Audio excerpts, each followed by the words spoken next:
Welcome students, সবাইকে স্বাগত। আমরা আবার চলে এলাম আরো ভিডিও ক্লাস নিয়ে এবং এবার আমরা পড়াশোনা করব ক্লাস 12 সেমিস্টার 4। আজকে আমাদের ক্লাসের যে বিষয়বস্তু, চলো আমরা সেটা শুরু করছি। সেটি হলো আমাদের প্রথম যে ইউনিটটি আছে, অর্থাৎ ডায়েটেটিক্স অ্যান্ড ডায়েট থেরাপি। তার মধ্যে যে 3 নম্বর চ্যাপ্টারটি রয়েছে সেটি হলো বিভিন্ন রকম সাধারণ যে রোগগুলো রয়েছে সেই রোগের পথ্য বা ডায়েট থেরাপি। তাহলে আমরা আজকে যে চ্যাপ্টারটা পড়ব সেটি হলো diet therapy in few common diseases. তাহলে শুরু করা যাক আজকের ক্লাস।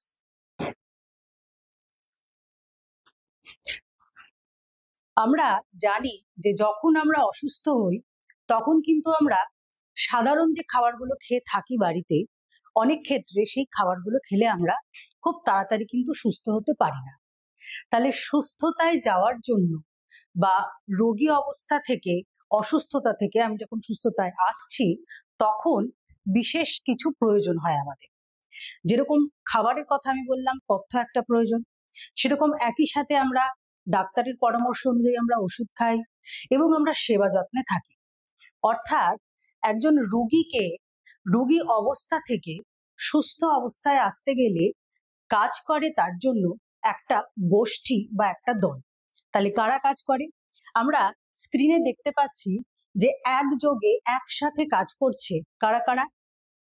ডাক্তার অবশ্যই সে ওষুধ দিচ্ছে, নার্স বা স্বাস্থ্য পরিষেবায় নিযুক্ত যে ব্যক্তি সে কি দিচ্ছে? সে সেবা এবং যত্ন দিচ্ছে।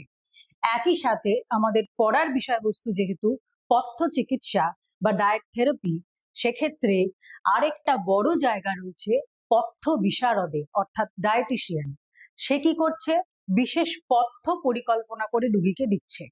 অর্থাৎ রোগী অসুস্থতা থেকে সুস্থ অবস্থায় আসতে গিয়ে তার প্রয়োজন ডাক্তারের ওষুধ, পথ্য বিশারদের পথ্য এবং নার্সের সেবা এবং যত্ন, তবে কিন্তু সে নিরোগ অবস্থায় আবার যাচ্ছে। তাহলে এটাকে আমরা বলছি একটা হেলথ কেয়ার টিম, যার দ্বারা কি হচ্ছে না একজন রোগী অবস্থা থেকে সুস্থ অবস্থায় ফেরত আসছে। আমাদের পড়ার বিষয়বস্তুর মধ্যে আমরা 4টি টার্ম বারবার করে পাবো, 4টা বিষয় আমরা বারবার করে পাবো। কি কি সেই বিষয়গুলো? প্রথম বিষয় রয়েছে পথ্য বিজ্ঞান, তারপর কি রয়েছে পথ্য চিকিৎসা, তারপর রয়েছে চিকিৎসাধীন পথ্য এবং পথ্য বিশারদ। তাহলে এই যে 4টে টার্মের কথা আমি বললাম, এই 4টে টার্মের মধ্যে প্রথম যে টার্মটা হচ্ছে তাকে আমরা কি বলছি? পথ্য বিজ্ঞান। নামটা দিয়েই আমরা বুঝতে পারছি যে এটা একটা বিজ্ঞান বিশেষ, একটা সায়েন্স। কিরকম সায়েন্স? না আমরা পুষ্টি বিজ্ঞান কি, তার মধ্যে কি কি রয়েছে সেটা আমরা ক্লাস 11-এর সেমিস্টার 1-এ কিছুটা জেনেছি। সেই পুষ্টি বিজ্ঞানেরই আরেকটি ফলিত শাখা, আরেকটি অ্যাপ্লায়েড সায়েন্স, একটা অ্যাপ্লায়েড ফিল্ড, যেটাকে বলা হচ্ছে ডায়েটেটিক্স। ডায়েটেটিক্স হচ্ছে একটা বিশেষ পুষ্টি বিজ্ঞানের ফলিত শাখা, যে শাখায় বিভিন্ন খাদ্য সম্পর্কিত জ্ঞানকে ব্যবহার করে কি করা হচ্ছে? একজন অসুস্থ ব্যক্তিকে তার সুস্থতায় ফেরানো হচ্ছে। অর্থাৎ ডায়েটেটিক্স মানে কিন্তু একটা বিজ্ঞান। কিরকম বিজ্ঞান? না পুষ্টি বিজ্ঞানের একটা ফলিত শাখা। দ্বিতীয় যে টার্মটা আমরা বারবার চ্যাপ্টারে পাবো সেটা হলো ডায়েট থেরাপি বা পথ্য চিকিৎসা। অর্থাৎ আমি যদি একটু উদাহরণ দিয়ে বলি, আমরা যখন ডাক্তারের কাছে যাই তখন ডাক্তার কি করে? ডাক্তার আমাদেরকে ওষুধ লিখে দেয়। তাহলে ওষুধটা একটা চিকিৎসা, একটা থেরাপি, আমরা বলি মেডিসিন থেরাপি। ঠিক সেরকমই অসুস্থতার দরুন যখন বিশেষ কিছু খাদ্য গ্রহণ করা হয় তখন যে চিকিৎসাটা করা হয় ওই খাদ্যের মাধ্যমে, সেটাকেই বলা হয় পথ্য চিকিৎসা। অর্থাৎ আমরা কি বলতে পারি? না পথ্য বিজ্ঞানের তথ্য এবং পথ্য বিজ্ঞানের যে জ্ঞান তাকে কাজে লাগিয়ে, সেই বিজ্ঞানকে কাজে লাগিয়ে চিকিৎসার যে অঙ্গ, সেটাও তাহলে আরেকটা চিকিৎসা হচ্ছে। সেই চিকিৎসাকেই কি বলা হচ্ছে? পথ্য চিকিৎসা বা ডায়েট থেরাপি।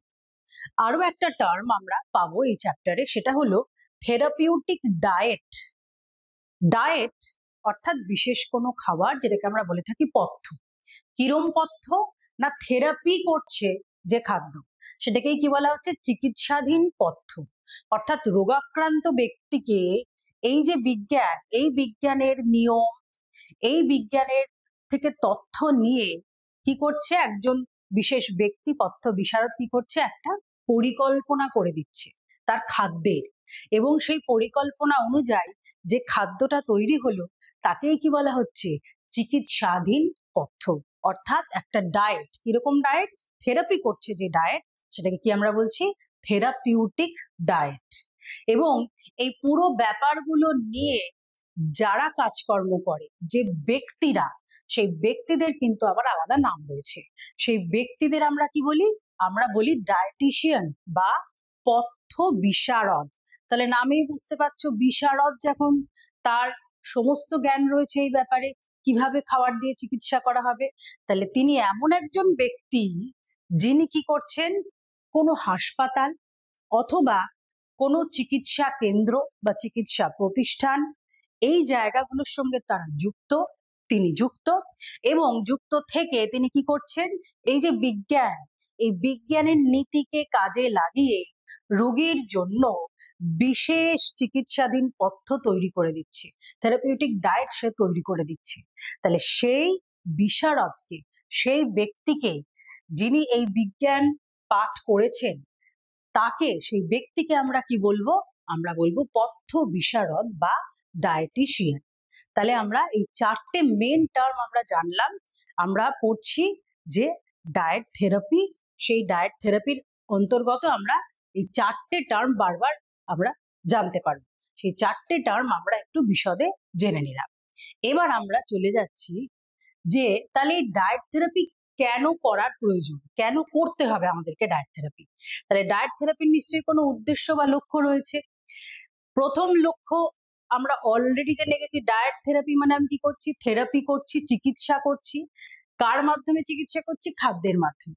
তাহলে অবশ্যই প্রথম লক্ষ্য হবে রোগের চিকিৎসা, এবং চিকিৎসার দরুন রোগীকে স্বাস্থ্যে ফিরিয়ে আনা। এটা হচ্ছে প্রথম লক্ষ্য। আর কি কি থাকবে? না রোগী যাতে সেই রোগটা তার দেহে আরো জটিল অবস্থায় না যেতে পারে, অর্থাৎ রোগের জটিলতাটাকে কমিয়ে নেওয়া, এটা হচ্ছে দ্বিতীয় আমার উদ্দেশ্য। আর কি? যদি কোনো রোগীর প্রাণ সংশয় থাকে, খাদ্যের মাধ্যমে কিন্তু আমরা সেটাও ফেরাতে পারি। যেমন ধরে নিন কারোর হয়তো প্রচন্ড অ্যালার্জি হয়েছে, অ্যালার্জিক রিয়াকশন হয়েছে, তাকে বিশেষ কিছু খাবার তার খাদ্য তালিকা থেকে বাদ দিতে হবে। তাহলে সেক্ষেত্রে খাদ্য তালিকা থেকে যদি বাদ দেওয়া হয় সেই খাবার, সেটা পথ্য বিশারদের অনুমতি অনুযায়ী করা হবে, এবং সেটা বাদ দিয়ে দেখা যাচ্ছে যে তার কিন্তু প্রাণ সংশয় থেকে তার মুক্তি হলো। তাহলে এটাও কিন্তু একটা অবজেক্টিভ বা একটা উদ্দেশ্য। আর কি? না দেহের কোনো অঙ্গ প্রত্যঙ্গ নিশ্চয়ই অসুস্থ হয়েছে বলি সে রোগী, তাহলে যে অঙ্গ বা প্রত্যঙ্গ যেটা কিনা সে অসুস্থতায় নিয়ে গেছে, তাকে যে অঙ্গ বা প্রত্যঙ্গটা, তাকে বিশ্রাম দেওয়া, অর্থাৎ আক্রান্ত অঙ্গকে বিশ্রাম দেওয়া। আর কি? তার পুষ্টিগত যে মান সেটাকে সঠিক করে বজায় রাখা, তার যেন এই চিকিৎসার দরুন কোনো ঘাটতি না ঘটে, তার যে উপাদানগুলো যতটা দরকার, যেরকম ভাবে দরকার রোগী বা রোগগ্রস্ত অবস্থায়, ঠিক সেই অবস্থায় যেন তাকে দেওয়া হয়।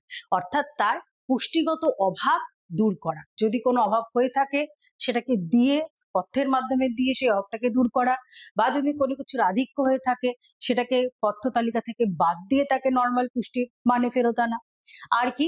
তার ওজনটাকে সঠিক রাখা, যদি বেশি থাকে তাহলে সেটাকে কমানো, যদি কম থাকে সেটাকে বাড়ানো।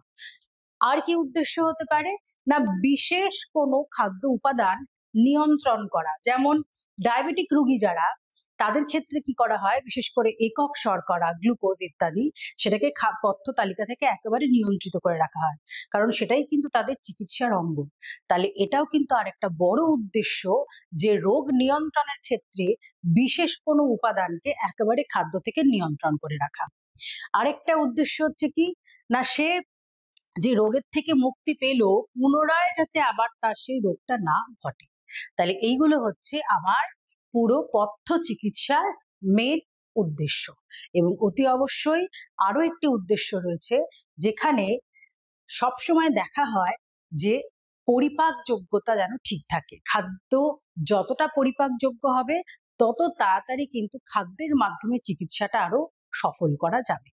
তাহলে এই স্লাইডটির মাধ্যমে আমরা কি পড়লাম? আমরা পড়লাম যে পথ্য চিকিৎসা, যেটা আমরা প্রথমে জেনেছিলাম যে একটা বিশেষ চিকিৎসার অংশ যেখানে খাদ্যকে ব্যবহার করে চিকিৎসা করা হচ্ছে, সেই পথ্য চিকিৎসার আমরা কি পড়লাম? আমরা পড়লাম তার মূল উদ্দেশ্যগুলো কি কি। এইবারে আমরা চলে যাচ্ছি যে তাহলে স্বাভাবিক খাদ্য নিশ্চয়ই রোগীকে দেওয়া হচ্ছে না, সেটাকে পরিবর্তন করা হচ্ছে। সেই পরিবর্তনটা কি করা হচ্ছে, যার ফলে স্বাভাবিক খাদ্যটা কি হয়ে যাচ্ছে, একটা রোগীর পথ্যে রূপান্তরিত হয়ে যাচ্ছে। তাহলে আমরা এবারে চলে যাচ্ছি আমাদের পরবর্তী স্লাইডে, যেখানে আমরা কি দেখতে পাবো? এখানে আমরা দেখতে পাবো যে কিভাবে এই পরিবর্তনটা হচ্ছে। তোমরা দেখতে পারো এখানে যে যখন পরিবর্তনটা করা হয় তখন কিন্তু নানা রকম ভিত্তিতে পরিবর্তনটা করা হয়। কিরকম না, এখানে আমরা চারটে ভাবে দেখতে পাচ্ছি পরিবর্তিত হয়েছে। প্রথম কিভাবে করা হয় না, খাবারটা আমরা যে ঘনত্বে খেয়ে থাকি সেই ঘনত্বের পরিবর্তন হচ্ছে এক রকমের পরিবর্তন, সেইটা পরিবর্তন করে স্বাভাবিক খাদ্যকে রোগীর পথ্যে পরিবর্তন করা হয়। দ্বিতীয় পদ্ধতিটা কি না, পৌষ্টিক যে উপাদানগুলো খাদ্যের মধ্যে বর্তমান সেই নিউট্রিয়েন্ট গুলো, উপাদানগুলোকে তার তারতম্য ঘটিয়ে, তার পরিবর্তন ঘটিয়ে খাদ্যটাকে পরিবর্তন করা হচ্ছে। 3 নম্বর কি না, যে পদ্ধতিতে রোগীকে খাওয়ানো হয় সেই খাওয়ানোর কৌশলে পরিবর্তন করা হচ্ছে, এবং এছাড়াও আরো নানা রকম ভাবে পরিবর্তন করা হয়। তা আমি যদি খুব ছোট করে জিস্ট করে বলতে চাই যে তাহলে ঘনত্বের যখন পরিবর্তন হচ্ছে সেই পরিবর্তনটাকে আমরা আবার দুটো ভাগে ভাগ করতে পারি। যখন ঘনত্ব তরল অবস্থায় দেওয়া হয় রোগীকে তখন সেই পথ্য হলো তরল পথ্য বা লিকুইড ডায়েট, এবং সেটাকে যখন নরম আকারে দেওয়া হচ্ছে, একেবারে শক্ত যে ফর্মে একটা স্বাভাবিক ব্যক্তি খেতে পারে সেই রকম অবস্থা যদি না দিয়ে যদি নরম অবস্থায় দেওয়া হয় সেটাকে বলা হচ্ছে সফট ডায়েট বা নরম পথ্য। এবং এই তরল পথ্যকে আবার আরো দুটো ভাগে ভাগ করা যাবে, আমরা ক্লাসের পরবর্তী পর্যায়ে আমরা এটা আরো ডিটেলে পড়বো। সেই তরল পথ্যকে ভাগ করা যায় ক্লিয়ার ফ্লুইড, স্বচ্ছ তরল পথ্য, এবং ফুল ফ্লুইড বা সম্পূর্ণ তরল পথ্যে। তাহলে আমরা দেখলাম ঘনত্ব, যে খাবারটা রোগীকে দেওয়া হবে তার ঘনত্বটা পাল্টে আমরা কি করতে পারি, স্বাভাবিক খাদ্যকে রোগীর পথ্যে পরিবর্তন করতে পারি। দ্বিতীয় হচ্ছে কি, আমরা উপাদানে পরিবর্তন করতে পারি। কিরকম না, হতে পারে সেটা কম প্রোটিন বা বেশি প্রোটিন, হতে পারে সেটাতে কম কার্বোহাইড্রেট বা বেশি কার্বোহাইড্রেট, কম সোডিয়াম যুক্ত পথ্য, লো সোডিয়াম ডায়েট হতে পারে, কম পিউরিন যুক্ত পথ্য হতে পারে, অথবা একেবারে স্নিগ্ধ পথ্য হতে পারে যেখানে তন্তুর পরিমাণ অত্যন্ত কম, উত্তেজকের পরিমাণ অত্যন্ত কম, যেটাকে আমরা ব্ল্যান্ড ডায়েট বলছি। আমরা এগুলো সব ডিটেলে আমরা পরে পড়ব। আর কি হতে পারে, তন্তুতে তারতম্য ঘটাতে পারি আমরা, নয় উচ্চ তন্তু বা কম তন্তু। ফ্যাটের পরিমাণে আমরা পরিবর্তন ঘটাতে পারি, হাই ফ্যাট ডায়েট অথবা লো ফ্যাট ডায়েট। একই রকম ভাবে ক্যালোরি, মোট শক্তি গ্রহণের পরিমাণে পরিবর্তন করা যেতে পারে, high calorie diet, low calorie diet. তো এইরকম ভাবে নয় হাই প্রোটিন বা লো প্রোটিন, হাই কার্বোহাইড্রেট বা লো কার্বোহাইড্রেট, হাই ফাইবার বা লো ফাইবার, লো পটাশিয়াম, লো সোডিয়াম, লো ক্যালোরি, এরকম বিভিন্ন উপাদানের পরিবর্তন ঘটিয়ে কি করা হয়, অর্থাৎ চেঞ্জেস ইন নিউট্রিয়েন্টস ঘটিয়ে একটা স্বাভাবিক খাদ্যকে রোগীর পথ্যে পরিবর্তন করা হয়। আর 3 নম্বর যে পদ্ধতি, সেই পদ্ধতিটাকে বলা হচ্ছে খাওয়ানোর পদ্ধতি, ফিডিং টেকনিক। যে কৌশলে রোগীকে খাওয়ানো হয় সেই কৌশলটা পাল্টে। প্রথমটা দেখলাম ঘনত্ব পাল্টে, তারপর দেখলাম উপাদান পাল্টে, এইবার 3 নম্বর আমরা কি দেখছি, খাওয়ানোর পদ্ধতি পাল্টে। একটা সাধারণ ব্যক্তি সে যখন রোগগ্রস্ত নয়, আমরা কি করি, আমরা মুখের মাধ্যমে খাবার গ্রহণ করি। কিন্তু যখন একজন ব্যক্তি কখনো কখনো এরকম হতে পারে সে এতটাই অসুস্থ যে সে মুখের মাধ্যমে খাবার গ্রহণ করতে পারছে না, তাহলে মুখের মাধ্যমে যদি সে খাবার গ্রহণ করতে না পারে তখন সে কি অভুক্ত থাকবে? একেবারেই না। তখন পদ্ধতি পাল্টে কি করা হয়, তাকে বিশেষ টিউব, তার মাধ্যমে খাবারটা পাঠানো হয়। সেই টিউবটা হতে পারে নাকের মাধ্যমে, টিউব হতে পারে দেহের পৌষ্টিক নালীর অন্য কোনো অংশে পৌঁছে দিতে পারে খাবারটাকে, অথবা সরাসরি শিরার মাধ্যমে খাবারটাকে পৌঁছানো হয়। যেমন উদাহরণ দিতে পারি আমরা স্যালাইন দেয় পেশেন্টদেরকে হাসপাতালে, সেটাও কিন্তু এক ধরনের খাওয়ানোর পদ্ধতিটা পাল্টে দেওয়া। কিরকম ভাবে পাল্টে দেওয়া? না, সেটাকে ভেনের মাধ্যমে দেওয়া হচ্ছে খাবারটাকে। তাহলে এটা হচ্ছে মেন তিনটে পদ্ধতি: ঘনত্বের পরিবর্তন, উপাদানের পরিবর্তন, এবং আমরা দেখলাম খাওয়ানোর কৌশলে পরিবর্তন। টিউবের মাধ্যমে হতে পারে এন্টেরাল ফিডিং, অথবা হতে পারে শিরার মাধ্যমে প্যারেন্টেরাল ফিডিং। আরো কিছু পরিবর্তন করা হয় যেটাকে আমরা অন্যান্য পরিবর্তনের মধ্যে আমরা ফেলছি। কিরকম পরিবর্তন? হতে পারে কিছু খাবার অন্তর্ভুক্ত করা হলো, বিশেষ কিছু খাবার, তাহলে সেটাকে বলা হয় ইনক্লুশন। বিশেষ কিছু খাবার একেবারে বাদ দিয়ে দেওয়া হলো, তার পক্ষে সহ্য হচ্ছে না, সেটাকে বলা হচ্ছে এক্সক্লুশন বা খাদ্য বর্জন। পরিমাণে কম দেওয়া হতে পারে, লো কোয়ান্টিটি। হতে পারে রান্নার যে পদ্ধতি, সে হয়তো ভাতটা নর্মালি খেতে পারছে না, তাকে হয়তো প্রেসারে একটু স্টিম দিয়ে গলিয়ে খাবারটা দেওয়া হলো, তাহলে এই যে স্টিমিং করা হচ্ছে নর্মালি যেভাবে হয় না, তাহলে এখানে পদ্ধতি পরিবর্তন হলো। অর্থাৎ এটা কি না, রন্ধন পদ্ধতিতে পরিবর্তন।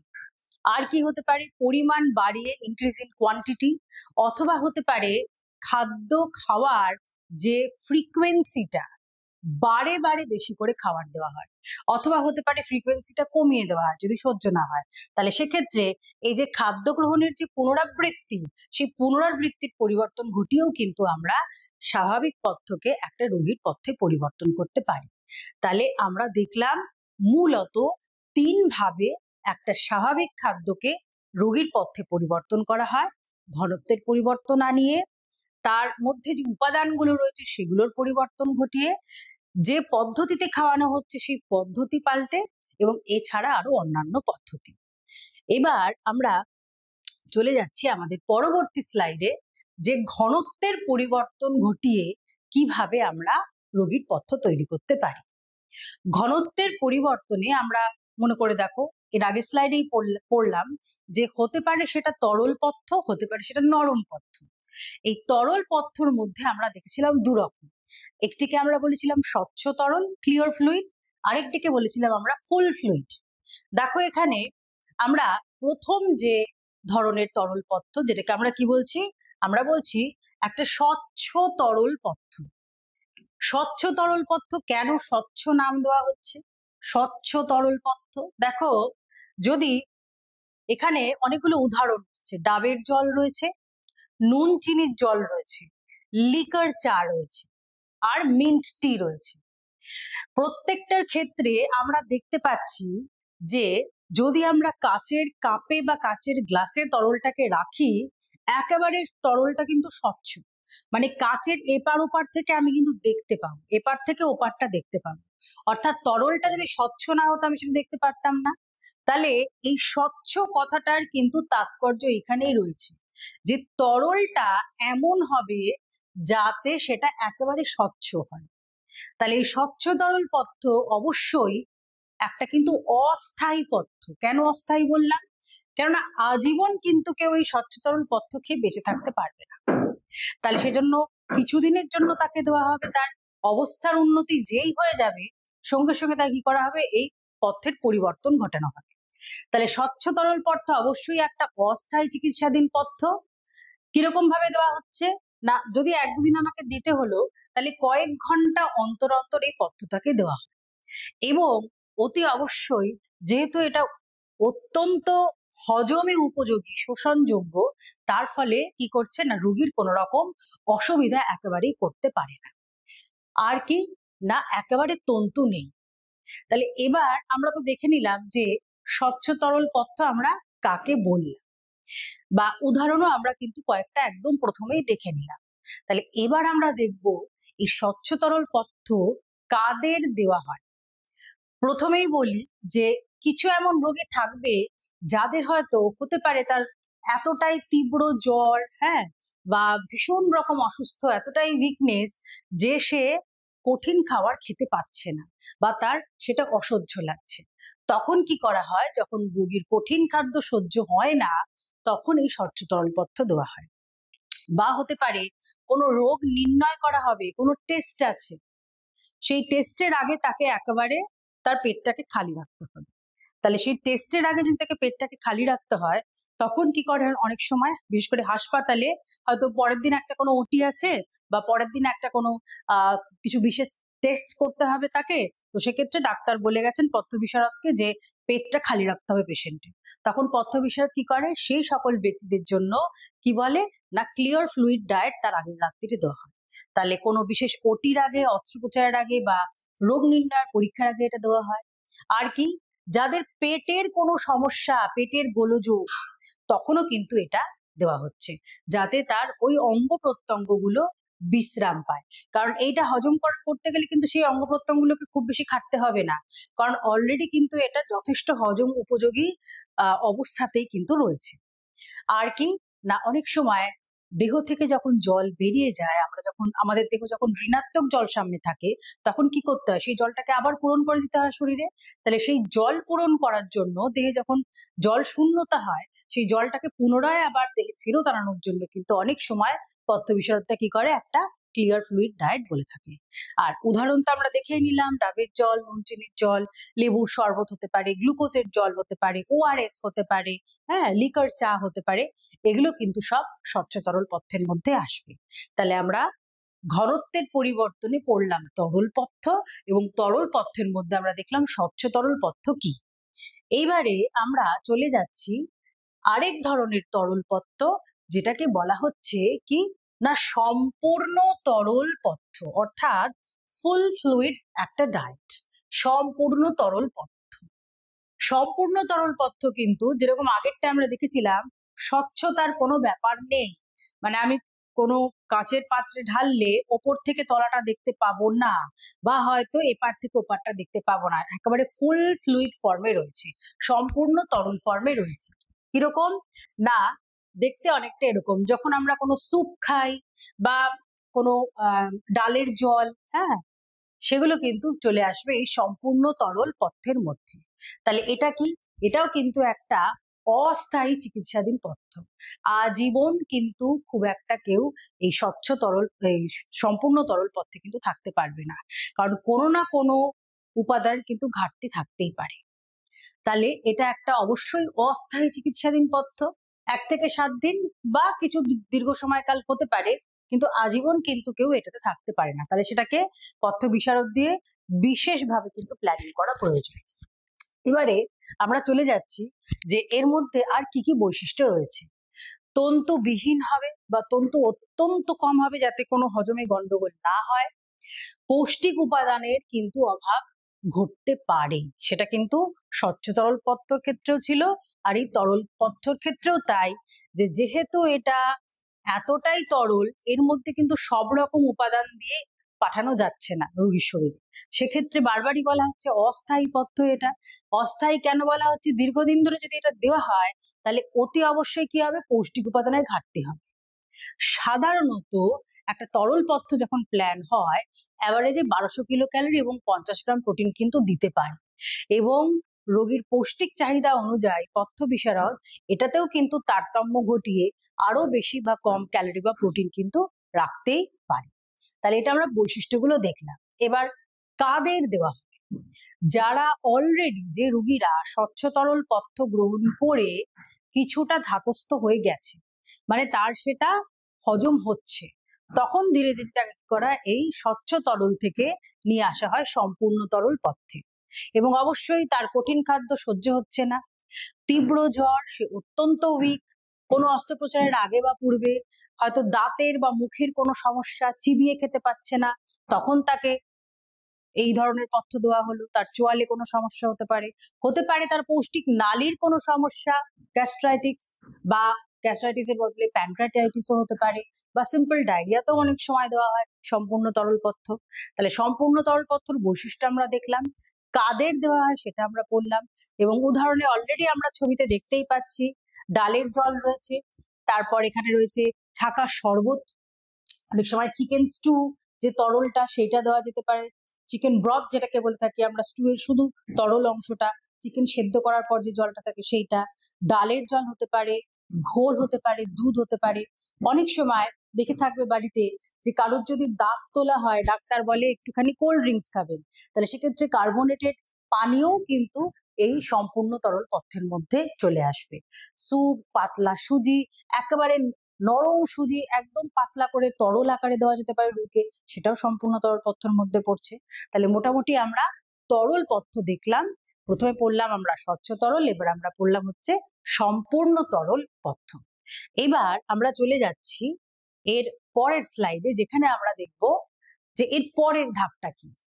রোগীরা যখন স্বচ্ছ তরল পথ্য এবং সম্পূর্ণ তরল পথ্য ধাপে ধাপে সে হজম করতে পারছে, তখন আস্তে আস্তে কি করা হয়, আরেকটু শক্তর দিকে যাওয়া হয়, এবং সেক্ষেত্রে একেবারে স্বাভাবিক শক্ত খাবার না দিয়ে কি করা হয়, নরম খাবার দেওয়া হয়। তখন সেটাকে বলা হয় সফট ডায়েট। ঠিক আছে, সফট ডায়েট বা নরম পথ্য।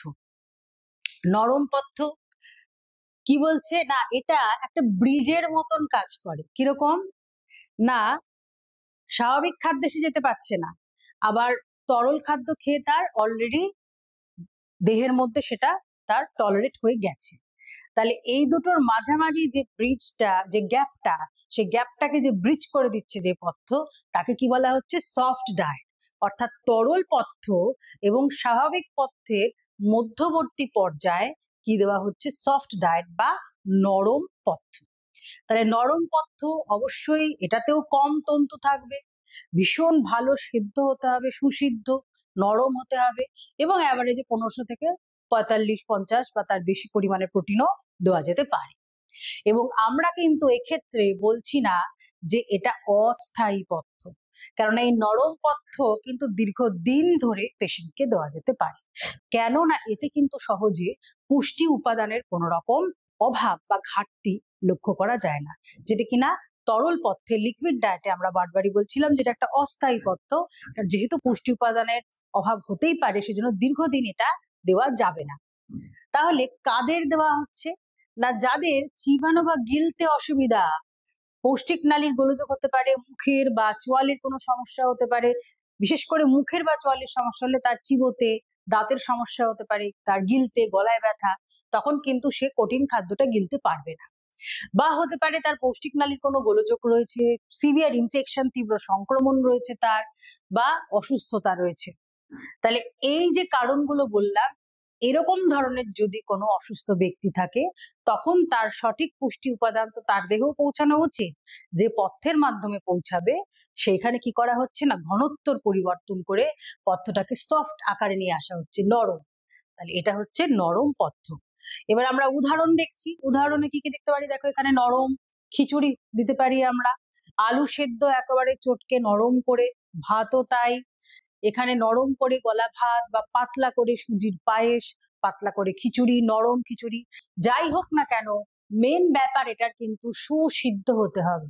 সুসিদ্ধ হলে তাকে কিন্তু এই সফট বা নরম আকারে করা যাবে না, সেজন্য সুসিদ্ধ হওয়া পথ্যই কিন্তু নরম পথ্যের আকার নিতে পারে। তাহলে আমরা কি করলাম, আমরা পড়লাম কিভাবে ঘনত্বের পরিবর্তন করে স্বাভাবিক একটা খাবারকে রোগীর পথ্যে পরিবর্তন করা যায়। এইবারে আমরা চলে যাচ্ছি আমাদের পরবর্তী অংশে, যেখানে কি করা হচ্ছে, পৌষ্টিক উপাদানের পরিবর্তন করা হচ্ছে। পৌষ্টিক উপাদান বলতে সেটা হতে পারে শর্করা, প্রোটিন, ফ্যাট, কিছু খনিজ, কিছু ভিটামিন, এগুলো হতে পারে, টোটাল ক্যালোরিতে হতে পারে। তাহলে এই ধরনের পরিবর্তন ঘটিয়েও কিন্তু রোগীর পথ্য তৈরি করা হয়। তাহলে প্রথম আমরা যেটা করছি, এটা হচ্ছে হাই প্রোটিন ডায়েট, উচ্চ প্রোটিন যুক্ত পথ্য। উচ্চ প্রোটিন যুক্ত পথ্যতে আমরা কি দেখতে পাচ্ছি, আমরা দেখতে পাচ্ছি যে অবশ্যই উচ্চ মাত্রায় প্রোটিন থাকবে। কিরকম, 1.5 গ্রাম পার কেজি বডি ওয়েট, প্রত্যেক কেজি দৈহিক ওজনের জন্য 1.5 গ্রাম প্রোটিন মিনিমাম, তার অনেক বেশিও হতে পারে হাই প্রোটিন ডায়েটে, তার কম হবে না। আর কি না, মোট ক্যালোরির 20% আসবে প্রোটিন থেকে, তবেই গিয়ে সেটা আমি হাই প্রোটিন ডায়েট বলবো। তাহলে কাকে বলে সেটা আমরা দেখলাম, হাই প্রোটিন ডায়েট কাকে বলছি। এবার আমরা আসছি কাদের দেওয়া হয়, কাদের বেশি প্রোটিন লাগবে। দেখো এই ছবিটা দেখে বুঝতে পারছি যে তার অপুষ্টি রয়েছে বাচ্চাটার, একটা কোষীয়করের রোগী এটা। তাহলে অপুষ্ট যে শিশু বা অপুষ্ট যে ব্যক্তি তাদের ক্ষেত্রে হাই প্রোটিন দেওয়া হয়, যে পিইএম, প্রোটিন এনার্জি ম্যালনিউট্রিশন। এখানে আরেকটা ছবি আমরা দেখতে পাচ্ছি, পুড়ে গেছে অর্থাৎ বার্ন যে পেশেন্ট, বার্ন পেশেন্টের আবার কিন্তু ওই কোষকলাগুলো গঠন হতে অনেক তার প্রোটিন দরকার, সেজন্য হাই প্রোটিন ডায়েটে পুড়ে গেলে বা বার্ন পেশেন্টকে রাখতে হয়। যাদের অ্যানিমিয়া রয়েছে, রক্তাল্পতা, তাদের হিমোগ্লোবিনের গ্লোবিন পোর্শনটা প্রোটিন থেকে আসবে, সেজন্য তাদেরকে হাই প্রোটিন ডায়েটে রাখা হয়। জ্বরের পথ্যে হাই প্রোটিন ডায়েট দেওয়া হয়, বিশেষ করে উদাহরণ যদি আমি দিই, যক্ষা একটা জ্বরের পার্ট, সেখানে হাই প্রোটিন ডায়েট দেওয়া হয়। আর কাকে দেওয়া হয়? কিটো ডায়েট বলে একটি বিশেষ ধরনের ডায়েট রয়েছে, যেখানে প্রোটিন আর ফ্যাটের পরিমাণটাকে অনেক বাড়ানো হয় কিন্তু শর্করার পরিমাণটাকে কমানো হয়। তাহলে এটা হচ্ছে হাই প্রোটিন ডায়েট কাদের কাদের দেওয়া হয়। এবার এই হাই প্রোটিন ডায়েটে কি করা হয়, কি ধরনের খাদ্য দেওয়া হয়? অবশ্যই চর্বিবিহীন মাছ, মাংস, ডিম, দুধ এগুলো থাকছেই। দুগ্ধজাত খাদ্য অর্থাৎ ঘোল, দই, যে কোনো ডাল, প্রোটিনের কন্টেন্ট ভীষণ হাই। সয়াবিন, ছোলা, বিনস, বাদাম এগুলো সব কিন্তু হাই প্রোটিন ডায়েটে আমরা রাখতে পারি। এবং এই হাই প্রোটিন ডায়েটে কাদের দেওয়া হচ্ছে? পুড়ে গেছে যে পেশেন্ট তাদেরকে, যে অপুষ্ট তাদেরকে দেওয়া হচ্ছে, সিভিয়ার ইনফেকশন রয়েছে, জ্বর রয়েছে, তাদেরকে হাই প্রোটিন ডায়েট দেওয়া হয়। এবং এছাড়াও আরো নানা রকম রোগ আছে। তাহলে আমরা খুব জিস্টে জানলাম যে উচ্চ প্রোটিন যুক্ত পথ্য আমরা কাকে বলছি। এবারে আমরা চলে যাচ্ছি পরবর্তী স্লাইডে, যেখানে আমরা দেখবো লো প্রোটিন ডায়েট, কম প্রোটিন যুক্ত পথ্য। লো প্রোটিন ডায়েট যেরকম হাই প্রোটিনে পড়েছিলাম আমরা 1.5 গ্রাম পার কেজি বডি ওয়েট দেওয়া হয়, এখানে আমরা দেখতে পাচ্ছি অনেকটাই কিন্তু কমে গেছে পরিমাণটা, যেহেতু আমরা বলছি লো প্রোটিন। দেখো কতটা, 20 থেকে 40 গ্রামের ভিতরে সারাদিনের তার প্রোটিন রাখতে হয়। 20 থেকে 40 গ্রাম, তার বেশি হলেই কিন্তু সেটা নর্মাল প্রোটিন ডায়েট হয়ে যাচ্ছে। লো প্রোটিন মানেই আমাকে কিন্তু এইটা মাথায় রাখতে হবে। কাদের দেওয়া হয়? দেখো আমি এখানে কিডনি বা বৃক্কের একটা ছবি দেখতে পাচ্ছি। আমরা প্রোটিনজাত যে খাবারগুলো খাই, সেই প্রোটিনজাত বর্জ্য আমাদের দেহ থেকে বাইরে বের করার জন্য কিন্তু প্রধান যে অর্গান বা যে অঙ্গ দায়ী, সেটা কিন্তু আমাদের কিডনি বা বৃক্ক। সেজন্য কিডনি বা বৃক্ক যদি কোনো কারণে আক্রান্ত হয়, কিডনি বা বৃক্কের নানা রকম রোগ, গ্লোমেরুলোনেফ্রাইটিস, হ্যাঁ, ক্রনিক ইউরেমিয়া, অ্যাকিউট গ্লোমেরুলোনেফ্রাইটিস, এই ধরনের রোগে কিন্তু কি করা হয়, প্রোটিনের পরিমাণটা কিন্তু পথ্যের মধ্যে অনেকটা কমিয়ে দেওয়া হয়। তাতে কি হয়, এই অঙ্গটা রেস্ট পায়। তাহলে সেক্ষেত্রে বিশেষ করে এই ধরনের রোগী কিন্তু লো প্রোটিন ডায়েট দেওয়া হয়। এবং কিছু কিছু ক্ষেত্রে অনেক যকৃতের রোগেও কিন্তু লো প্রোটিন ডায়েট দেওয়া হয়। তাহলে কিভাবে পরিবর্তন করা হচ্ছে, অর্থাৎ কি কি বর্জন করলে ডায়েটটাকে লো প্রোটিন ডায়েটে আনতে পারবো? অবশ্যই ডালের প্রোটিন কন্টেন্ট ভীষণ হাই, বিনস, মাংস, সয়াবিন, মটর, ছোলা এগুলোর প্রোটিন কন্টেন্ট ভীষণ হাই। এগুলো বর্জিত যে পথ্য তৈরি হবে, সেটাই কিন্তু আমরা 20 থেকে 40 গ্রাম প্রোটিন রেখে লো প্রোটিন ডায়েট করতে পারবো। তাহলে মোটামুটি আমরা দেখলাম হাই প্রোটিন আর লো প্রোটিন ডায়েট। এবার চলে যাচ্ছি পরের নিউট্রিয়েন্ট, কার্বোহাইড্রেট বা শর্করা। শর্করার ক্ষেত্রেও কিন্তু উচ্চ শর্করা যুক্ত পথ্য, হাই কার্বোহাইড্রেট ডায়েট এবং লো কার্বোহাইড্রেট ডায়েট আমরা দিতে পারি। এখানে আমরা ফোকাস করছি কি high carbohydrate diet. High carbohydrate যখন বলা হচ্ছে, তখন মোট শক্তির কতটা আসবে কার্বোহাইড্রেট থেকে? মোট শক্তির আমার আসবে হচ্ছে 65 to 70% আসবে কার্বোহাইড্রেট থেকে। এই যে 65 to 70%, অনেকটাই। কেন না, হাই কার্বোহাইড্রেট ডায়েট দিলে মস্তিষ্কের কার্যকারিতা ঠিক থাকে, পেশি ও কলা তার কাজ ঠিক থাকে। এবং এইটা বেশ কয়েক সপ্তাহ কিন্তু রুগীকে দেওয়া যেতে পারে হাই কার্বোহাইড্রেট ডায়েট। তাহলে কাদেরকে দেওয়া হয়? গর্ভাবস্থায় যখন ক্যালোরির চাহিদা অনেক বেড়ে যায়, তাকে হাই কার্বোহাইড্রেট দেওয়া যেতে পারে। বা আমাদের লিভার, আমাদের যকৃৎ কি করে, গ্লাইকোজেনের স্টোর, সঞ্চয় কেন্দ্র গ্লাইকোজেনের। এবং যখনই কোনো যকৃতের রোগ হয়, তখন কিন্তু এই গ্লাইকোজেন স্টোরগুলো ডিপ্লিট হয়, ভাঙতে থাকে। এবং ফলে কি হয়, হেপাটোসাইট অর্থাৎ যকৃৎ কোষগুলো কিন্তু আর সুস্থ থাকতে পারে না। তাদেরকে ফেরত সুস্থতায় পৌঁছাতে গেলে খাদ্যের মাধ্যমে কিন্তু পর্যাপ্ত কার্বোহাইড্রেট গ্রহণ করা প্রয়োজন। সেজন্য যাদের লিভারের অসুখ রয়েছে, যকৃতের যাদের ব্যাধি রয়েছে, বিশেষ করে জন্ডিস, হেপাটাইটিস, এই ধরনের রোগে কি করা হচ্ছে না হাই কার্বোহাইড্রেট দেওয়া হচ্ছে। এবং অবশ্যই জ্বরে বা গর্ভাবস্থায় যেখানে মোট ক্যালোরির চাহিদা বাড়ছে, সেই ক্যালোরিটা পূরণ করছে কে না কার্বোহাইড্রেট, তাহলে তাদের ক্ষেত্রেও কিন্তু হাই কার্বোহাইড্রেট ডায়েট দেওয়া হয়। তাহলে কি কি দিতে হবে হাই কার্বোহাইড্রেট করতে গেলে? দানাশস্যর পরিমাণ বাড়াতে হবে, সিরিয়ালস, গ্লুকোজ দিতে পারি আমরা, সুজি, পাউরুটি, জ্যাম, জেলি, গুড় ইত্যাদি, এগুলোর দ্বারা কার্বোহাইড্রেট পরিমাণটা পথ্যের মধ্যে অনেকটা বাড়ানো হয়। তাহলে আমরা হাই কার্বোহাইড্রেট ডায়েট দেখলাম। এইবারে আমরা চলে যাচ্ছি লো কার্বোহাইড্রেট ডায়েট, তার উল্টোটা। আমরা আগে দেখেছিলাম যে টোটাল আমার যখন আমরা হাই কার্বোহাইড্রেট করেছিলাম, মোট শক্তির 65 থেকে 70% আসছিল কার্বোহাইড্রেট থেকে। এখানে দেখো লো কার্বোহাইড্রেট ডায়েটে অনলি 40% টোটাল এনার্জি আসবে কার্বোহাইড্রেট থেকে। এবং সেখানে কি করা হচ্ছে, একটা মিনিমাম মেনটেন করা হচ্ছে। 130 গ্রামের নিচে কিন্তু খুব একটা দেওয়া হয় না, তার নিচে গেলে কিন্তু আবার দেহে নানা রকম প্রতিক্রিয়া ঘটতে থাকে। তাহলে এই যে লো কার্বোহাইড্রেট ডায়েট, সেটা কাদের দেওয়া হয়? ছবিটা দেখে বুঝতে পারছো, যারা ডায়াবেটিক রোগী তাদের ক্ষেত্রে কার্বোহাইড্রেটের পরিমাণটা কিন্তু কমিয়ে দেওয়া হয়। কেন না, কম কার্বোহাইড্রেট যদি গৃহীত হয় তাহলে ইনসুলিন হরমোনের কার্যকারিতা কিন্তু সঠিক বজায় থাকে। আমরা জানি যে ডায়াবেটিক রোগীদের দেহে ইনসুলিনের পরিমাণটা কম থাকে। এটা আমরা পরবর্তী ক্লাসগুলোতে এটা নিয়ে আরো ডিটেলে আলোচনা করব। এখন খালি এটুকু আমরা জানবো যে কম শর্করাযুক্ত পথ্য অনেক ডায়াবেটিক রোগীকে দেওয়া হয়। আর কাকে দেওয়া হয়? যাদের ওজন বেশি, মেদবহুল যারা, তাদের দেহেও কিন্তু টোটাল ক্যালোরিটাকে রেস্ট্রিক্ট করার জন্য তাদের পথ্যের মধ্যে কার্বোহাইড্রেটটাকেও কমিয়ে দেওয়া হয়। হৃদরোগ, হ্যাঁ, বা যাদের কনভালশন রয়েছে, খিঁচুনি, ছবিটা দেখতে পাচ্ছি আমরা, খিঁচুনি বা কনভালশন জাতীয় রোগ যাদের রয়েছে, তাদের ক্ষেত্রেও কিন্তু অনেক সময় দেখা গেছে যে লো কার্বোহাইড্রেট ডায়েট বিশেষ উপযোগী। তাহলে আমরা পৌষ্টিক উপাদানের পরিবর্তন যেরকম হাই আর লো প্রোটিন ডায়েট করলাম, কার্বোহাইড্রেটের ক্ষেত্রেও আমরা হাই আর লো কার্বোহাইড্রেট ডায়েট দেখলাম। এবার আমরা চলে যাচ্ছি ক্যালোরি যুক্ত পথ্য, উচ্চ ক্যালোরি, হাই ক্যালোরি ডায়েট। হ্যাঁ, বা হাই ক্যালোরি ডায়েট, ক্যালোরিটাকে ডায়েটের মধ্যে হাই করার জন্য ক্যালোরি যে উপাদানগুলো দেয় সেই উপাদানগুলোকে বাড়াতে হবে।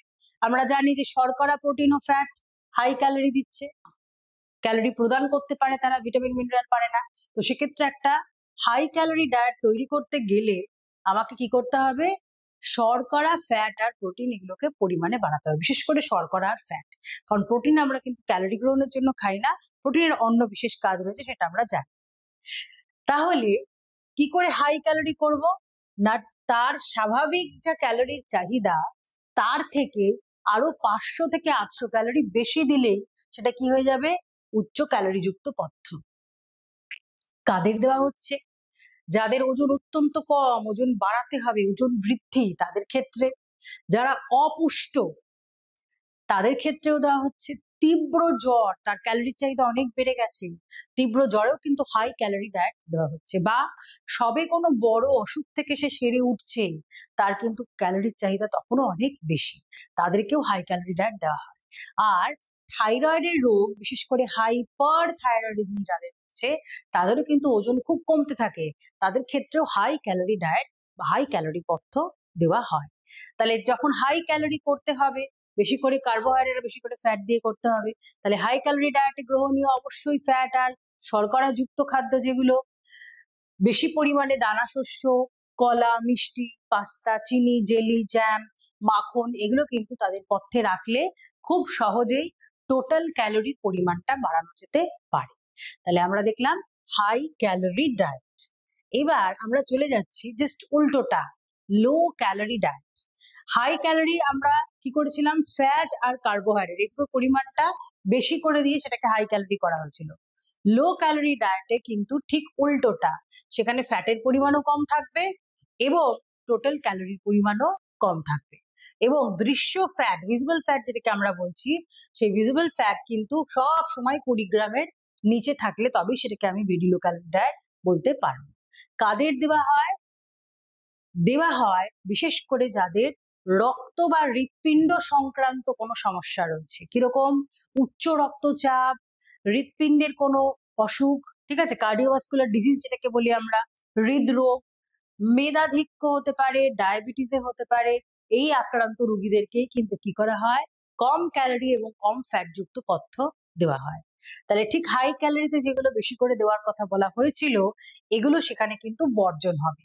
যেমন বিশেষ করে লো ফ্যাট ডায়েট করতে গেলে চর্বিযুক্ত মাছ, পাঁঠার মাংস, ডিমের কুসুম, যে কোনো ফ্রাইড আইটেম, ভাজা খাবার, চিনি, গুড়, মিষ্টি এগুলো কম করলে কিন্তু ওভারঅল কি হবে, ফ্যাটের কন্টেন্টও কমবে, ওভারঅল ক্যালোরি কন্টেন্টও খাদ্যের কমবে। আর কি কি বেশি করে খেতে হবে লো ক্যালোরি বা লো ফ্যাট ডায়েটে? বেশি করে ফল, শাকসবজি, মাখন তোলা দুধ, ডিমের সাদা বা ছোট মাছ, এগুলো কিন্তু ক্যালোরি পরিমাণটা কম রেখে ওভারঅল পথ্যটাকে একটা লো ক্যালোরি বা লো ফ্যাট পথ্যে রাখতে পারি। তাহলে আমরা দেখলাম হাই ক্যালোরি আর লো ক্যালোরি ডায়েট।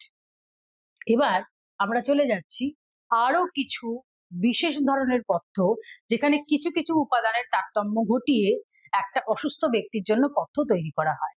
কি কি না, এই টার্মটা আমরা পরে ভীষণ পাবো, আমরা বলে থাকি ব্ল্যান্ড ডায়েট। ব্ল্যান্ড ডায়েট কাকে বলছি? ব্ল্যান্ড ডায়েটকে বলা হচ্ছে স্নিগ্ধ অনুত্তেজক খাদ্য বা পথ্য। অনুত্তেজক মানে কোনো রকম ভাবে দেহের মধ্যে দেহের কোন অংশে না আমার পৌষ্টিক নালীর মধ্যে কোনো রকম উত্তেজনা সৃষ্টি করবে না, সেরকম একটা খাদ্য কি বলা হচ্ছে ব্ল্যান্ড ডায়েট, স্নিগ্ধ অনুত্তেজক বা অনুদ্দীপক পথ্য আমরা বলতে পারি। কিরকম না, তিনটে নাম মাথায় রাখবে, রাসায়নিক, যান্ত্রিক এবং তাপীয়। 3 নম্বর হচ্ছে তাপীয়। এই 3 রকমের উত্তেজক বা উদ্দীপক যে খাবারে নেই সেই খাবারকেই আমি কি বলবো, স্নিগ্ধ অনুত্তেজক পথ্য। কিরকম রাসায়নিক, মনে করো প্রচন্ড রকম লাল লঙ্কার গুঁড়ো দেওয়ার যে খাদ্য, কি করবে, সেই রাসায়নিক বস্তুটা আমার দেহের মধ্যে পৌষ্টিক নালীর উত্তেজনা বাড়িয়ে দেবে, পাকড়াস্খলন বাড়িয়ে দেবে। বা মনে করো খালি পেটে বারবার লিকার চা খাওয়া, সেই লিকার চায়ের যে উপাদানগুলো রয়েছে বা কফির যে ক্যাফেন রয়েছে, চায়ের যে ট্যানিন রয়েছে, সেগুলো কি করবে, আমার দেহের মধ্যে উত্তেজনা বাড়িয়ে দেবে। তাহলে এই যে রাসায়নিক ভাবে কি করছে, দেহের মধ্যে উদ্দীপনা বাড়াচ্ছে। শাক পাতা, ফলের খোসা বা সবজি, এগুলোও কি করছে, যেগুলো তন্তুর পরিমাণ অনেক বেশি, ডালের খোসা, এগুলো কি করছে, এগুলো যান্ত্রিক ভাবে যে আমার পৌষ্টিক নালীর যে চলন, পেরিস্টালটিক মুভমেন্ট, সেই চলনটাকে বাড়িয়ে দিচ্ছে, তাহলে সেটাও উদ্দীপনা যোগাচ্ছে। তাহলে এই ধরনের যান্ত্রিক খাবার, এই ধরনের রাসায়নিক খাবার বা তাপীয়, প্রচন্ড গরম কোনো খাবার বা প্রচন্ড ঠান্ডা কোনো খাবার, বিশেষ করে গরম খাবারের ক্ষেত্রে এটা প্রযোজ্য, এই ধরনের খাবার যদি যে খাবারে থাকে সেটা কি করবে, আবার উত্তেজনা তৈরি করবে। তাহলে রাসায়নিক, যান্ত্রিক এবং তাপীয় উদ্দীপনা বিহীন যে খাবার, সেটাকেই কি বলা হচ্ছে, একটা স্নিগ্ধ অনুত্তেজক পথ্য বা ব্ল্যান্ড ডায়েট। খুব ইম্পর্টেন্ট এই ব্ল্যান্ড ডায়েট, এই প্রশ্নটা কিন্তু ভীষণ রকম ভাবে আসে। তাহলে এই ব্ল্যান্ড ডায়েট, তাহলে এটা এইটুকু আমরা বুঝতে পারলাম যে পৌষ্টিক নালী সংক্রান্ত কোনো রোগ হলে এই ধরনের ডায়েট দেওয়া যেতে পারে। তাহলে চলো আমরা দেখে নিই কোন কোন রোগের ক্ষেত্রে এটা প্রযোজ্য। বিশেষ করে এই যে উত্তেজকবিহীন পথ্য, এরা কি করছে, পৌষ্টিক নালীর মধ্যে হাইড্রোক্লোরিক অ্যাসিড, পাক রসে যে হাইড্রোক্লোরিক অ্যাসিড, তার ক্ষরণটাকে কমাতে পারে। তার ফলে কি হচ্ছে না, পুরো অঙ্গটাকে বিশ্রাম দেওয়া হলো। এবং কোন কোন রোগে দেওয়া হচ্ছে, অবশ্যই পেপটিক আলসার, ডায়রিয়া, গ্যাস্ট্রাইটিস, এই ধরনের রোগে কিন্তু স্নিগ্ধ অনুত্তেজক পথ্য বা ব্ল্যান্ড ডায়েট দেওয়া হয়ে থাকে। চলে যাচ্ছি আরো আরেক ধরনের উপাদানকে পরিবর্তন করে পথ্য তৈরি করা হয়, সেটাকে বলি আমরা লো সোডিয়াম ডায়েট বা কম সোডিয়াম যুক্ত পথ্য। সোডিয়ামের মাত্রা অবশ্যই 2 থেকে 3 গ্রামের মধ্যে থাকতে হবে, ঠিক আছে, এবং সীমাবদ্ধ রাখতে হবে। বিশেষ করে কোন কোন রোগে, হৃদরোগ, উচ্চ রক্তচাপ, বৃক্কের কোনো রোগ, নেফ্রাইটিস, লিভার সিরোসিস, যখন দেহে জল জমছে, হ্যাঁ, গর্ভাবস্থার ক্ষেত্রে যখন উচ্চ রক্তচাপ হচ্ছে, যেটাকে বলা হচ্ছে টক্সিমিয়া অফ প্রেগনেন্সি, এই ধরনের বিশেষ রোগগুলোতে কি করা হচ্ছে, সোডিয়ামের মাত্রা খাবারের মধ্যে কম করে দেওয়া হচ্ছে। কারণটা কি, আবার ইডিমা যদি দেখা যায় কোনো রোগে, ইডিমা মানে গা হাত পায়ে জল জমে ফুলে যাওয়া, সেটা হচ্ছে ইডিমা। জল জমাকে বলা হয় ডাক্তারি ভাষায় ইডিমা। তাহলে ইডিমা সংক্রান্ত যদি কোনো উপসর্গ দেখা যায় সেখানেও কিন্তু অনেক সময় রোগীর পথ্যকে কি করা হয়, সোডিয়ামটাকে রেস্ট্রিক্ট করে দেওয়া হয়। আর একটা কি পড়ছি আমরা এখানে না, লো পিউরিন ডায়েট। পিউরিনের পরিমাণ খুব কম। পিউরিন একটা আমরা জানি যে নাইট্রোজেন বেস রয়েছে, পিউরিন পিরিমিডিন। সেই পিউরিন জাতীয় খাদ্য কি করে না, দেহের মধ্যে গিয়ে সেটা ইউরিক অ্যাসিড তৈরি করতে পারে। তাহলে যে রোগে রক্তে অলরেডি ইউরিক অ্যাসিডের পরিমাণ বেশি, সেই রোগে কি করা হয়, পিউরিন যুক্ত পথ্য দেওয়া হয় যাতে খাদ্যের মাধ্যমে পিউরিন দেহে গিয়ে আর ইউরিক অ্যাসিড তৈরি করতে না পারে। তাহলে কোনটা সেই রোগটা না, গেটে বাত গাউটি আর্থ্রাইটিস নামক রোগে এই ধরনের পথ্য দেওয়া হয়। যে গেটে বাতে দেওয়া হচ্ছে লো পিউরিন ডায়েট, হাইপারটেনশন বা হাই ব্লাড প্রেশার যাদের উচ্চ রক্তচাপ তাদের ক্ষেত্রে লো সোডিয়াম ডায়েট, এবং বিশেষ করে পেপটিক আলসার যাদের তাদের ক্ষেত্রে ব্ল্যান্ড ডায়েট দেওয়া হচ্ছে। তাহলে আমরা দেখলাম উপাদানের পরিবর্তন ঘটিয়ে কিভাবে আমরা পথ্যের পরিবর্তন করতে পারি। এইবার তাহলে আমরা ঘনত্ব অনুযায়ী পরিবর্তন দেখলাম, আলোচনা করলাম আমরা। তারপরে আমরা দেখলাম পৌষ্টিক উপাদানকে পরিবর্তন করে কি করে করা হয়। এইবারে আরো একটা বিশেষ পদ্ধতি রয়েছে, সেটা হচ্ছে কি না, খাদ্য গ্রহণের যে কৌশল, মেথড অফ ফিডিং, সেই মেথডটাকে চেঞ্জ করেও কিন্তু স্বাভাবিক খাবারটাকে রোগীর পথ্যে পরিবর্তন করা হয়। ইন জেনারেল কি করা হয়, রোগী রোগগ্রস্ত অবস্থায় যতই কষ্ট হোক তাকে কি করা হয়, মুখের মাধ্যমে খাওয়ানো হয়, ঠিক আছে? সেটাকে কি বলা হচ্ছে, ওরাল ফিডিং। এবার যখন সে এতটাই অসুস্থ যে সে নিজে মুখের মাধ্যমে খাদ্য গ্রহণ করতে পারছে না, তখন কি করা হচ্ছে, বিশেষ ধরনের পদ্ধতি অবলম্বন করা হয়, তাকে কি বলা হচ্ছে, টিউব ফিডিং। অর্থাৎ এন্টেরাল হচ্ছে বিশেষ ধরনের ফিডিং, যার মধ্যে কি রয়েছে, ওরাল ফিডিং আর টিউব ফিডিং। দেখো আমরা অনেকগুলো কিন্তু ছবি দেখতে পাচ্ছি যেখানে কি করা হচ্ছে। আমরা যদি এই ছবিটা দেখি, একটা সিরিঞ্জের মতন অংশ রয়েছে, সেখানে খাবারটাকে ভরা হচ্ছে এবং সেটার মাধ্যমে একটা নল রয়েছে, সেই নলের দ্বারা নাকে প্রবেশ করানো রয়েছে। অর্থাৎ নলের মাধ্যমে খাবারটাকে নাকের মাধ্যমে পৌষ্টিক নালীতে পাঠানো হচ্ছে, পাইপটা সোজা পৌষ্টিক নালী অব্দি পৌঁছেছে।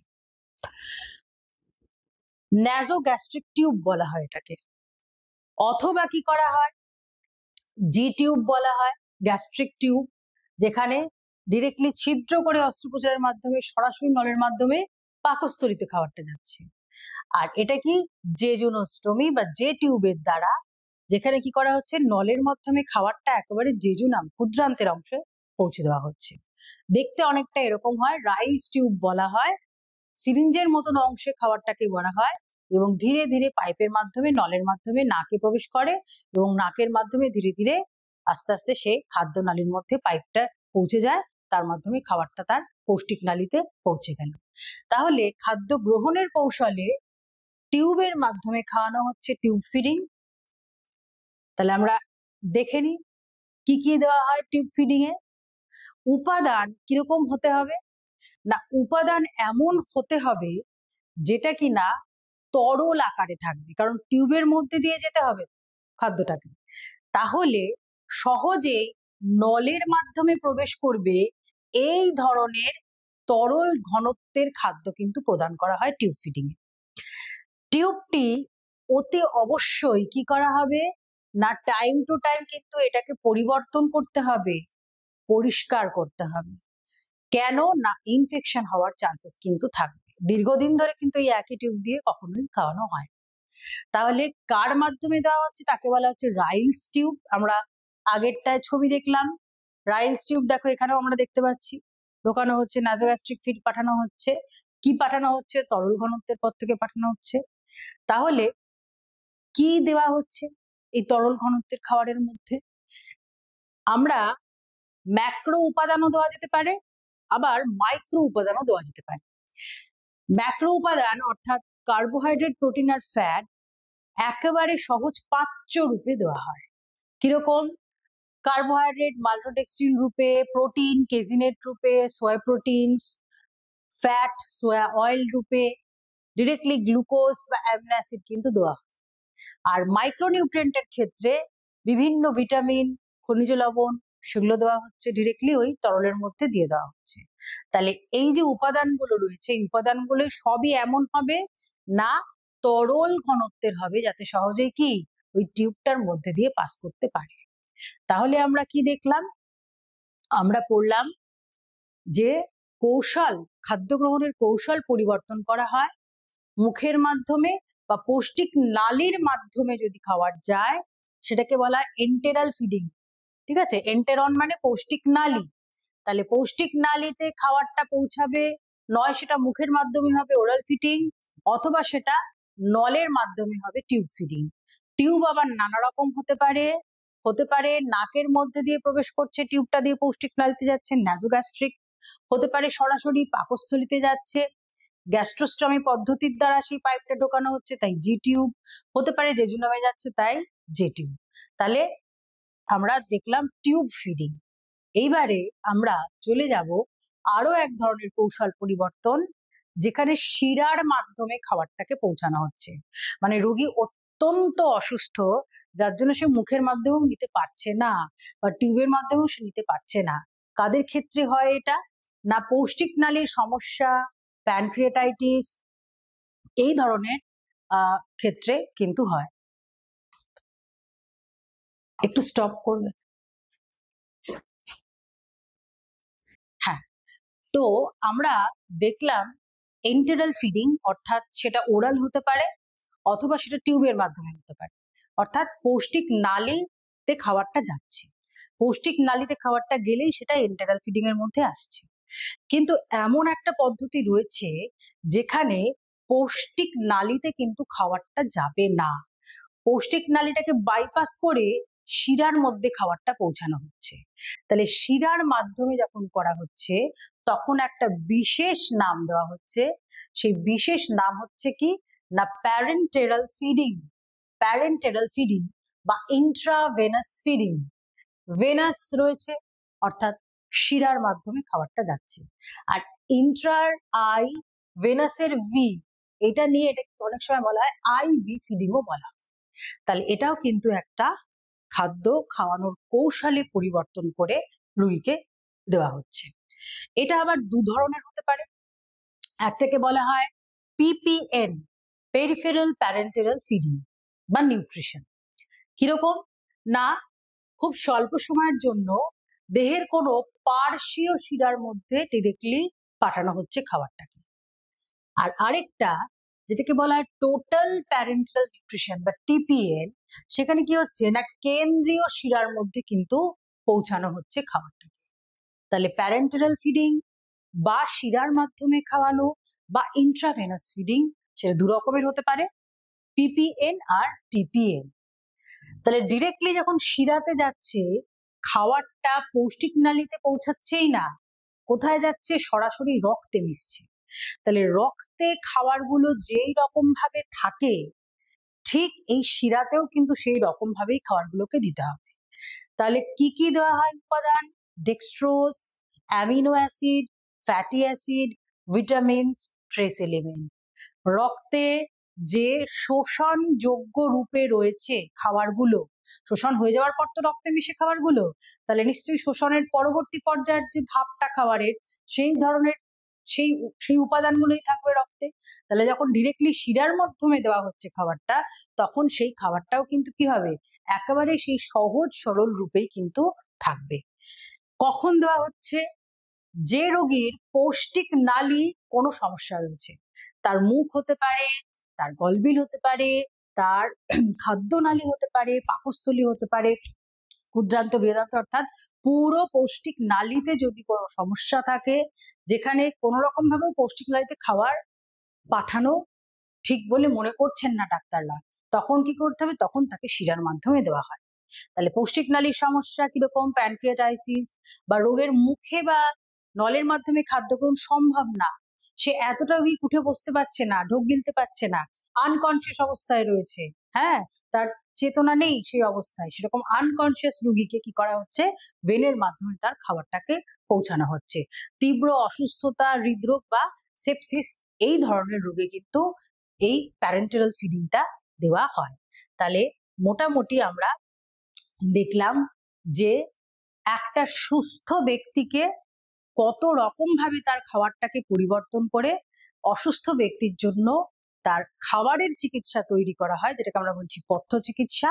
সেখানে আমি যদি জাস্ট জিস্ট করে একটু বলে দিই, তাহলে জিস্ট করে বলতে গেলে আমার কি আসবে না, খাবারের ঘনত্বের পরিবর্তন আমরা করলাম, যেখানে খাবারটাকে নর্মালের বদলে তরল আকারে দেওয়া হচ্ছে বা নরম সফট আকারে দেওয়া হচ্ছে। তারপরে আমরা দেখলাম উপাদানের নানা রকম পরিবর্তন করে রোগীকে খাওয়ানো যেতে পারে। উপাদানে হতে পারে high carbohydrate, low carbohydrate, high protein, low protein, high fat, low fat, high fibre. আর বিশেষ কিছু আমরা পথ্য করলাম bland diet, low purine diet, low sodium diet. তাহলে উপাদানের পরিবর্তন আরেক রকম হতে পারে। আরেক ধরনের পরিবর্তন আমরা কি করলাম, আমরা বললাম যে যে পদ্ধতিতে যে কৌশলে রোগীকে খাওয়ানো হয়, আমরা নর্মালি মুখের মাধ্যমে খাই, কিন্তু কিছু কিছু এমন অসুস্থতা রয়েছে, কিছু কিছু এমন রোগ রয়েছে যখন রোগী মুখের মাধ্যমে খাবার খেতে পারছে না, তখন তাকে কি করা হয়, নলের সাহায্যে নাক দিয়ে পৌষ্টিক নালীতে পাঠানো হয়, অথবা ডিরেক্টলি পাকস্থলী বা ক্ষুদ্রান্তে খাবারটা পৌঁছানো হচ্ছে।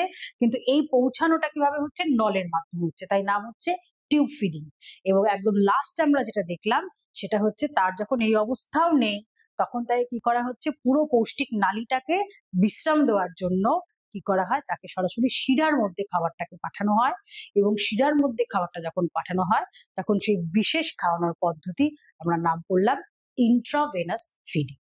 তাহলে আশা করি তোমরা বুঝতে পেরেছো যে ডায়েট থেরাপি ব্যাপারটা কি, এবং এই ডায়েট থেরাপিতে কিভাবে একটা স্বাভাবিক খাদ্যকে রোগীর পথ্যে পরিবর্তন করা হয়। Thank you.